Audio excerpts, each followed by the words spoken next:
שנינו שוכרים במיטה, השעה מאוחרת ושקט בחדר. אני רוצה להרפות ולהתמסר לרגע, אבל משהו לא בסדר. אולי אני מצליח לשמור זאת בסוד, אבל זה עוד לא ברור. אני לתקוע מאוד, אבל אסור לידע, זה מוקדם. אנחנו רק יוצאים שבועיים, להקליט עכשיו זה ממש מוזר, לא צריך לבוא בהדרגה, תיתן. אין טעם להמתין ממילא, מפליט להיפרד תוך דקה. טוב, אולי אני מגזים. אולי היא בעצם מחכה שגם היא תוכל להתפרק.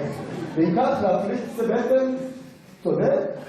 זה הרי משהו טבעי, למה בכלל שיתאפק? זאת פעולה שכולנו עושים, רובנו מכחישים, או לפחות מכחישים, אבל זה כנראה הדבר היחיד ששותף פה לכל האנשים. מי לא מפליץ? מי? הטקס הזה מתבצע בכל הדתות והמגזרים, כל גדולי הרבנים תוקעים בשופרים, גם קצינים בצה"ל פורקים בצרורות, ומנחי טלוויזיה מחכים לפרסומות, לא עובדים בין אשכנזים למזרחים, בעלי הנאות כמו בין כולנו הולכים.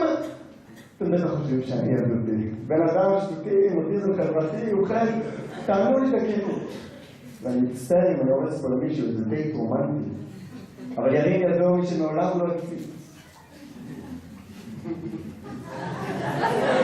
ככה חשבתי, נוד זה דבר סטנדרטי, זה הרבה יותר מסתם מהחלטות במצב של אין ברירה, שמזכיר לנו כולנו על אותה השירה, זה מופשט כל כך, זה מעבר לשירה ולא משנה מי זה ששר, איך מעטים.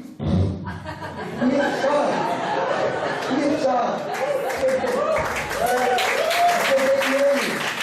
בתוכנו, בעל כוחנו, מעבר לכוחנו, ואני אומר, זה העת לשינוי קונספט, זה הזמן להפיכה. לא נכחיש עוד נפיחה, לא נמתין לזאת שיחה, לא נחשיב בנות כבדיחה, ולא נאמר יותר סליחה, די לשתיקה מביכה, מספיק עם הבושה, חלאס עם ההכחשה, לא עוד מלחמת התש"ח בין המעיים, והפחד מהיום מפליצים גם מחוץ לשירותים והמקלחת. אני מדבר גם לבנות בקהל, אל תישארו חייבות, לזה נאבקתם כל השנים, שוויון אמיתי ומלא של זכויות, בתפילה משותפת תחזיקו לנו ידיים, וייתן ויפתחו שערי בעין.